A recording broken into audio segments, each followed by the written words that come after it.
एक बार एक घने जंगल में आधी रात को एक शक्तिशाली नागिन अपनी तपस्या कर रही थी। लेकिन तभी एक सपेरा नागिन को सूंघते हुए वहां पहुंच गया। वह नागिन को पकड़ के उसकी सारी शक्तियां छीनना चाहता था। लेकिन तभी वहां से एक भालू गुजर रहा था और वह यह देखकर अपनी जंगल की नागिन को बचाना चाहता था और सपेरे पर हमला कर दिया। सपेरा अपनी जान बचाकर वहां से भाग निकला। तपस्या पूरी होने के बाद नागिन को नागमणि मिल जाती है। तुम्हारी वजह से ही आज मुझे नागमणि मिली है।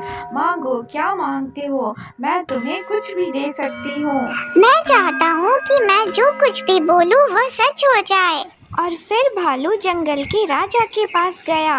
अरे ओ राजा जी, अब आपकी उम्र हो गई है। ये सारा जंगल का कारभार अब आप मुझे सौंप दो, नहीं तो पता चला आपकी हड्डियों में मचकन आ गई। यह सुनकर राजा जी गुस्से से उठे, लेकिन तभी उनका पैर मुड़ गया और वह गिरते हुए नीचे लुढ़क गए और उनकी हड्डियों में चोट आ गई।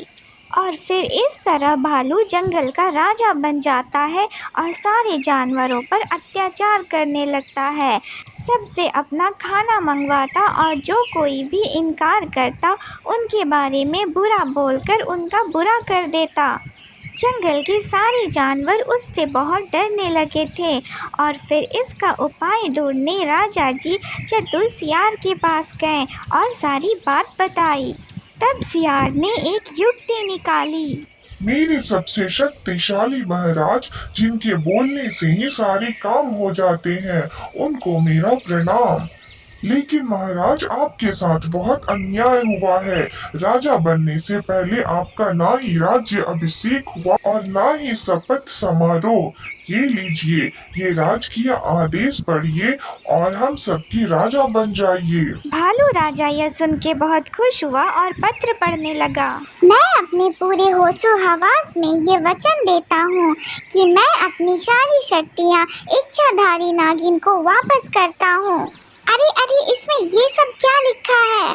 बस हमारे नकली महाराज, आपका खेल खत्म। अब आपकी सारी शक्तियाँ खत्म हो चुकी है। और फिर इस तरह भालू को वहाँ से शर्मिंदा होकर जाना पड़ा और एक बार फिर से शेर को उसकी राजगद्दी मिल गई।